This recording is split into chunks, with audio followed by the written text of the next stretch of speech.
Assalamualaikum warahmatullahi wabarakatuh. Perkenalkan, saya Fauzia, dosen program studi Sistem Informasi Fakultas Ilmu Komputer Universitas Bung Karno.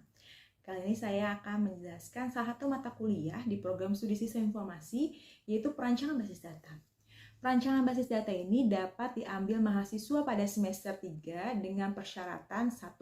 Telah lulus dalam mata kuliah basis data di semester 1 dan mahasiswa lulus mata kuliah pemrograman basis data di semester 2. Deskripsi mata kuliah ini bertujuan untuk membekali mahasiswa dengan pengetahuan dan kemampuan dalam merancang basis data yang efektif dan efisien.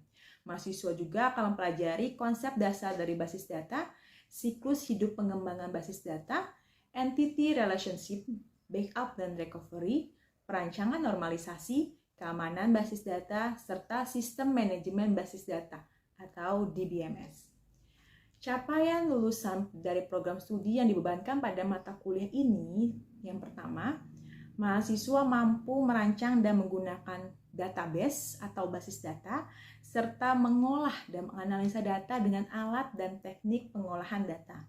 Yang kedua, mahasiswa mampu memahami dan menerapkan kode etik dalam penggunaan informasi dan data pada perancangan, implementasi, dan penggunaan suatu sistem.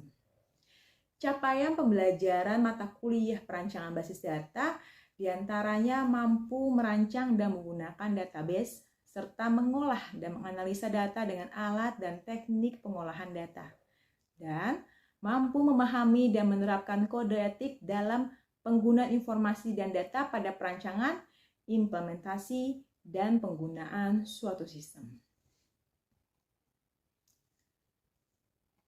Capaian pembelajaran dari mata kuliah ini diantaranya mahasiswa mampu merancang dan menggunakan database. Mahasiswa mampu memahami kode etik dalam penggunaan informasi data pada perancangan, implementasi, dan penggunaan suatu sistem. Kemampuan akhir yang diharapkan, materi ini atau mata kuliah ini diberikan kepada mahasiswa selama satu semester, yaitu 16 kali pertemuan, diantaranya 14 kali pertemuan untuk materi, dan 1 pertemuan untuk UTS, serta 1 pertemuan untuk UAS. Materi diberikan dalam 9 tahapan materi, di mana terdiri dari yang pertama, menjelaskan konsep dari basis data, aplikasi basis data, dan komponen pada basis data. Yang kedua, menjelaskan basis data development life cycle atau siklus hidup pengembangan basis data. Yang ketiga, menjelaskan basis data menggunakan ERD atau Entity Relationship Diagram. Yang keempat, backup dan recovery. Yang kelima, perancangan basis data menggunakan normalisasi. Yang keenam, mengidentifikasikan keamanan basis data.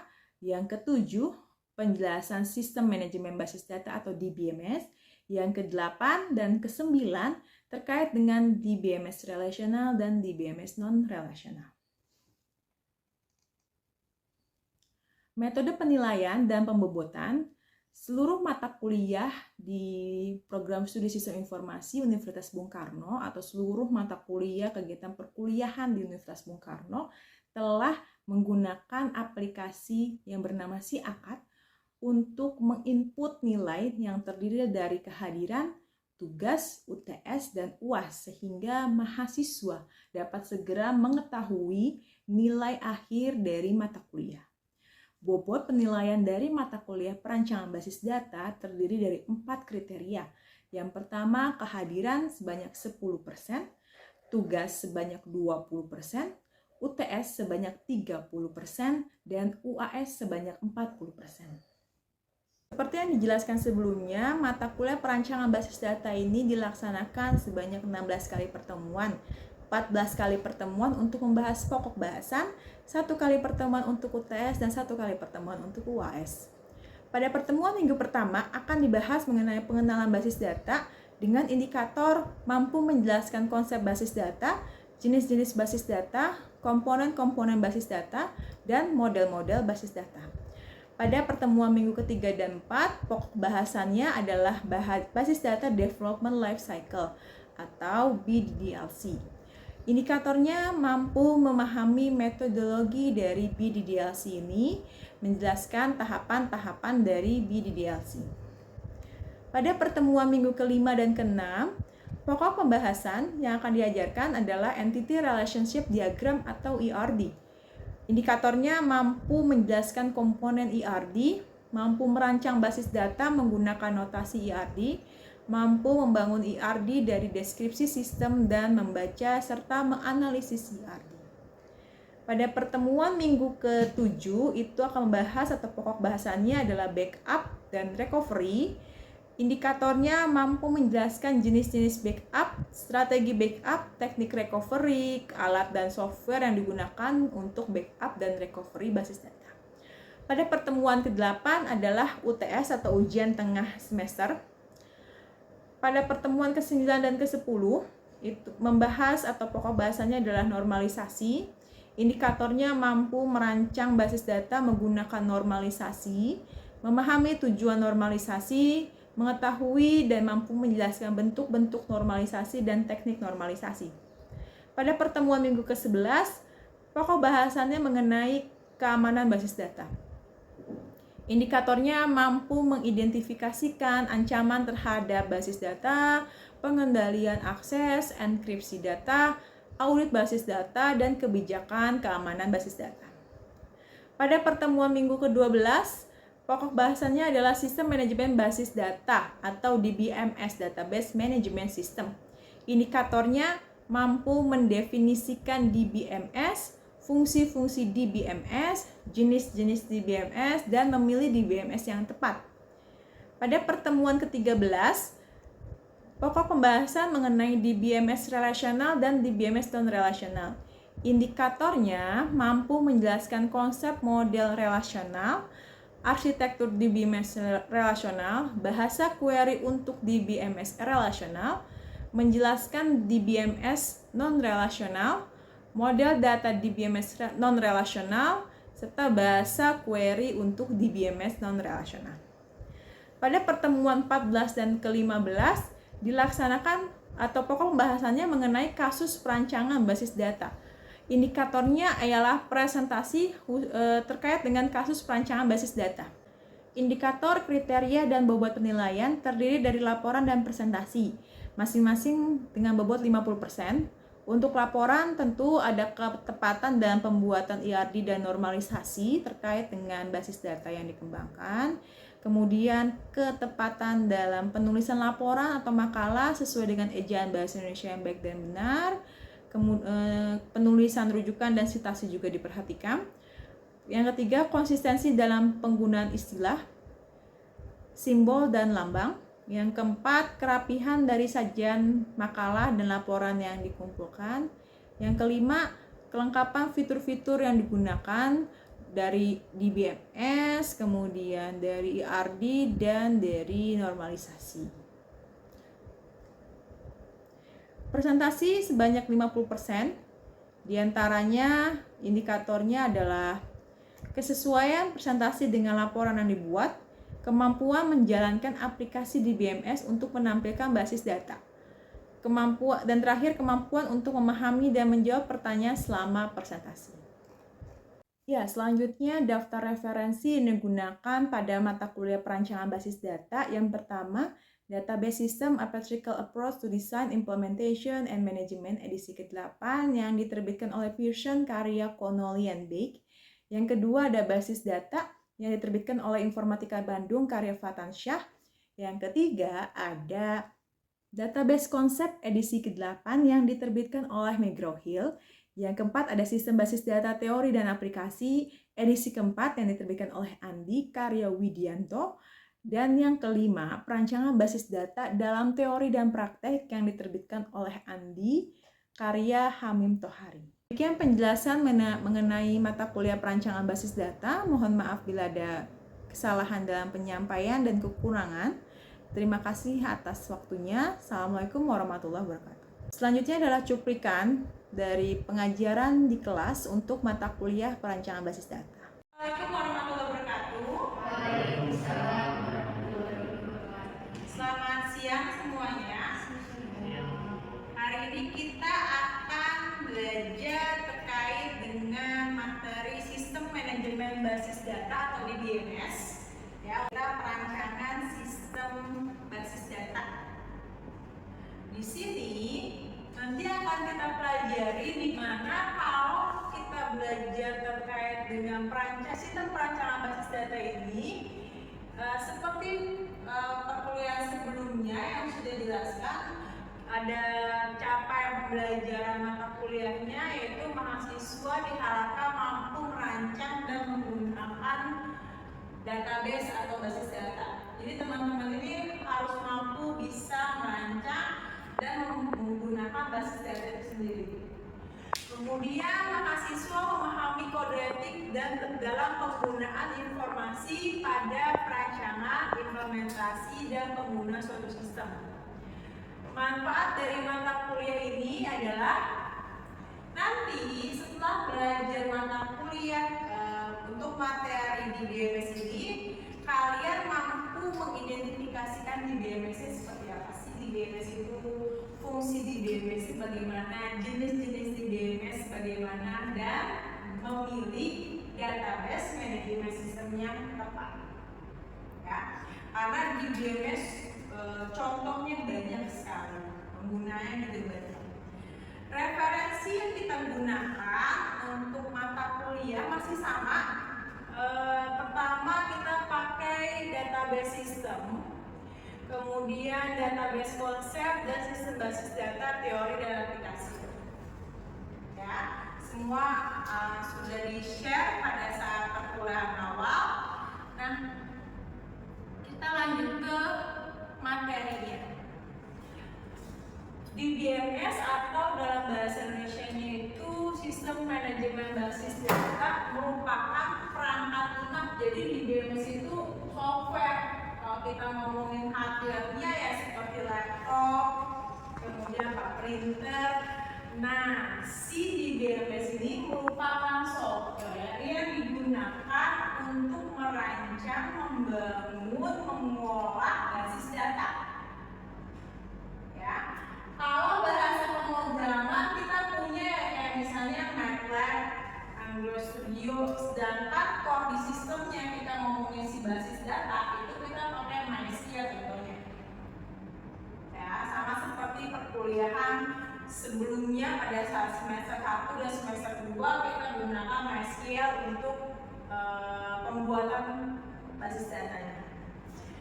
Nah, DBMS ini merupakan perantara antar pengguna dengan basis data untuk menyediakan beragam fungsi. Jadi basis data di DBMS ini yang si SQL ini, ya, query itu kan dia terdiri dari DDL, data definition language, kemudian data manipulasi language, kemudian data control language. Ya, tiga ini. Nah, DBMS mencakup atau mengerjakan query terkait dengan tiga hal ini, DDL, DML, dan DCL. Nah, struktur dari DBMS terdiri misalnya di sini ada DBMS, ada aplikasi, order DBMS, dan user. Seperti dilihat, ada dia penyimpanan database-nya atau penyimpanan datanya dia punya. Ya, jadi data yang kita rancang kemudian kita masukkan ke dalam basis data itu disimpan di DBMS-nya ini. Ada penyimpanannya. Dan penyimpanannya itu bisa dalam bentuk cloud, ya, atau ditaruh di folder di laptop atau penyimpanan instalnya. Ya. Struktur DBMS di sini ada application, order DBMS, ada user atau pengguna. Data storage area-nya itu ada relational database, ada numerical database, ada flat file database, dan object database. Hampir mirip sih, komponennya sama seperti bahasa pemrograman, object oriented, ya, dan sebagainya. Fungsi dan tujuan DBMS pertama manajemen data, integritas data, dan keamanan data. Manajemen data terkait dengan pengolahan data, pemrosesan data, pembaharuan data. Kalau integritas data menerapkan aturan dan batasan untuk menjaga konsistensi dan keakuratan data. Jadi data yang masuk ke dalam DBMS itu pasti sudah valid. Terakhir, yang berikutnya keamanan data. DBMS menyediakan mekanisme keamanan seperti hak akses, enkripsi, dan backup untuk melindungi data dari akses atau modifikasi yang tidak sah. Ini yang ketiga ya, 1, 2, 3. Nah yang keempat itu ada konsistensi data. Jadi data itu harus konsisten. Misalnya nama harus konsisten masuk ke dalam kolom nama. Jangan sampai kita maunya itu sebagai kolom nama tapi kita masukkan sebagai tanggal lahir. Ya. Kemudian ada akses data bersama, sharing pengguna data. Contohnya seperti apa? Misalnya kita membuat suatu sistem ya yang bisa diakses bersama-sama. Ya, contohnya sistem terkait dengan penjadwalan. Misalnya teman-teman membuat mengikuti KMS kan ada sharing data apa? Jadwal, ya kan? Itu data berupa jadwal semester itu kan bisa di-share atau dilihat oleh mahasiswa yang akan mengisi KMS. Nah, itu sharing. Kemudian backup dan pemulihan data pasti ada. Pemulihan data, kemudian backup untuk menjaga, ya, untuk menjaga dan mencegah kehilangan data. Selanjutnya komponen dari database atau komponen dari database manajemen sistem.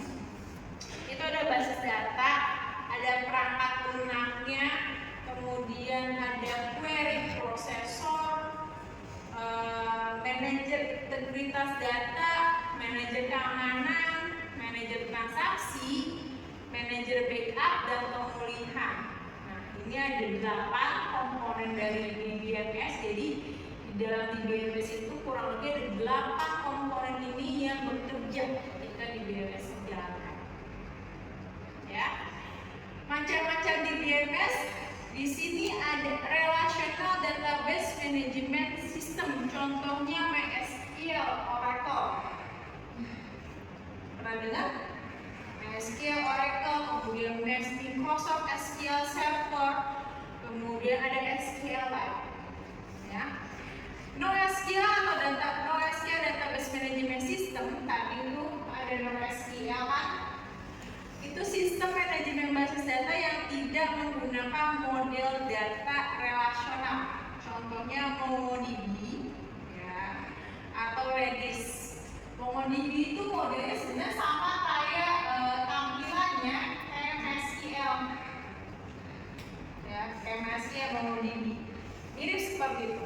Kemudian Object Oriented Database Management System itu sistem manajemen basis data yang menggunakan model yang berorientasi objek seperti objek database. Hierarki basis database management system ini merupakan sistem manajemen basis data yang menggunakan model data hierarki, biasanya keluaran dari IBM. Terakhir itu network database management system, merupakan sistem manajemen basis data yang menggunakan model data jaringan seperti IDMS dari CA Technologies. Contohnya ini. Nah, dari sini terkait dengan database management system, apa ada yang mau ditanyakan atau mungkin kurang paham di mana? Ya, demikian materi dari database management system. Apakah ada yang mau ditanyakan? Saya Bu. Ya, silakan. Tadi kan ngebahas soal integritas data. Nah, di sini berbicara soal pengukuran dan keakuratan data.